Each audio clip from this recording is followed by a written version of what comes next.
আমাদের পরিবার খুব অভাব এখন এক পাওয়ার জায়গাতে আধা পাওয়া কিনতে হচ্ছে, এভাবে কিনতেছি আর কি।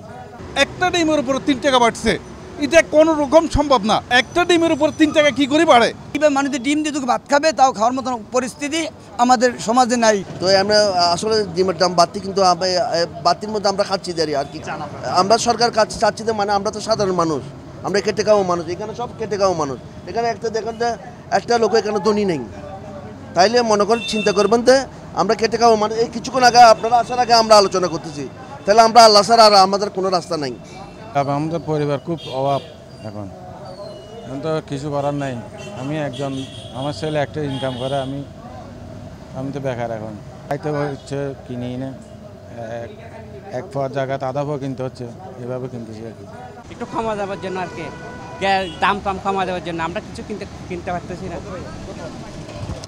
আমরা ডিম কিনছি, প্রতিটা ডিমে এই 2-3 টাকা বাইরে গেছে। তাই কীভাবে মানুষদের ডিম দিয়ে ভাত খাবে তাও খাওয়ার মতন পরিস্থিতি আমাদের সমাজে নাই। এই অবস্থা আমাদের সংসার চলতেছে, আমাদের পরিবার, আমরা খুবই ভয়ঙ্কর অবস্থায় জীবনযাপন করতেছি। আমি যা করি এর চেয়ে যেটুকু আয়, এর চেয়ে আমাদের ঋণ বেশি হয়ে যায়। এক জায়গায় আজ 500 টাকা ইনকাম হইলে ঘরে 700 টাকা খরচা আছে। যাদের টাকা আছে শুধু তারাই সুখ করতেছে, যাদের মধ্যম অবস্থার লোক তাদের অবস্থা বেশি ভয়ঙ্কর অবস্থা চলতেছে। একটা ডিমের উপর 3 টাকা বাড়ছে, এটা কোনো রকম সম্ভব না। একটা ডিমের উপর 3 টাকা কি করে বাড়ে? এটা সমস্ত আপনার সিন্ডিকেট, এগুলো যেভাবে বাড়ছে বুঝছেন নেই।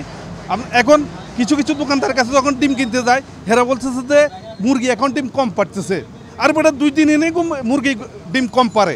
আগের কীছে, আমি সরকারের কাছে দাবি করি যে এই ধরনের সিস্টেমটা যেন সরকার তড়িৎ গতিতে মনিটরিং করে, হস্তক্ষেপ করে।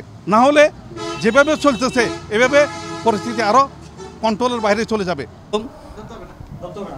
সমস্যা হচ্ছে ভাইয়া, কিছুদিন আগে যে খাদ্যর বাড়তি একটা রেট ছিল, ওই সময় যে ফার্মাররা ডিমের ফার্ম ছিল, ওনারা খাদ্যের দাম বাড়তির কারণে ডিম পাওয়ার যে মুরগিগুলা তারা বিক্রি করে ফেলছে।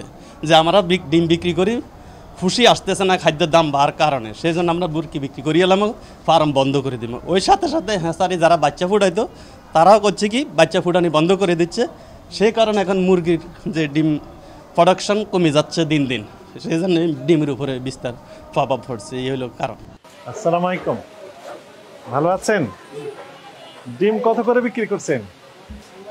ডিম, হ্যাঁ, ডিমে যদি আপনার 58 টাকা, 60 টাকা। 60 টাকা। 60 টাকা কি হালি? হালি তাহলে একটা ডিমের দাম কত হয়? 15 টাকা করে পড়ে। কিনেছেন কত করে? আমার মাঝে বলতে মাঝে দেবো। 4টা দাম 60 টাকা হলে একটা দাম কয় টাকা হয়? 15 টাকা। উনি বলেছেন কিনা জিজ্ঞেস করেন, ওনাকে জিজ্ঞেস করেন। আপনি বলেছেন, তাহলে 15 টাকা করে বিক্রি করছেন। আপনি পাইকারি বিক্রেতা, তাহলে একটা ডিমে আপনি 1 টাকার বেশি লাভ করতেছেন পাইকারি বিক্রেতা। আপনার মূল্য তালিকা কোথায়?